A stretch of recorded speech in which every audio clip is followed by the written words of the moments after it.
kontrata du të bëhen shumë vjeçare, buxheti ekziston, por ka menaxhim të dobët. Për me realizu, do thot lista me qenë në volumin 100%, ekzistojnë buxheti.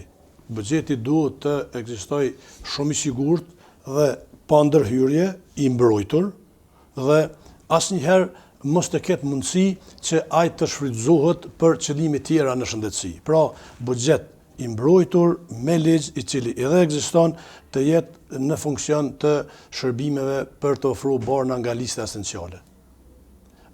Kontrata duhet të bëhen shumë vjeçare, kompanitë të cilat e bëjnë furnizimin e kanë kohën e liferimit, ato duhet edhe të penalizohen. Këto janë mëse të ndihshme. Tash, ndërsa sa i përket furnizimeve, këtu ka ngecje, sepse e thash, buxheti ekziston, por ka menaxhim të dobët. Do të digitalizohet, pastaj të përcaktohet secili repart në kuadër klinikës. Pastaj klinika me bërnatoren qendrore, për shembull në QKUK, pse po mungon ky ilaç, ku po mungon, edhe arsyeja pse po mungon. Kjo është forma më e thjeshtë, edhe mund të realizohet nëpërmes të formës elektronike. Kryeministri para një kohe tha pse gjithë këta kompjuter tha të ri po rrin, tha nuk ka digitalizim.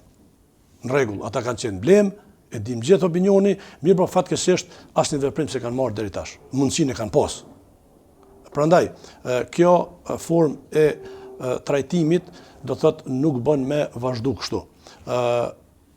Në klinikën ortopedisë fatkeqësisht është kostoja e lartë e ofrimit të shërbimeve shëndetësore, sidomos të operimeve, domthonë kontrata e fundit që është realizuar për traumën, furnizimi ka qenë në tur vitit kalum, ndërsa dikon nga prilli deri me tani ende nuk kemi furnizime, vetëm një lot është furnizuar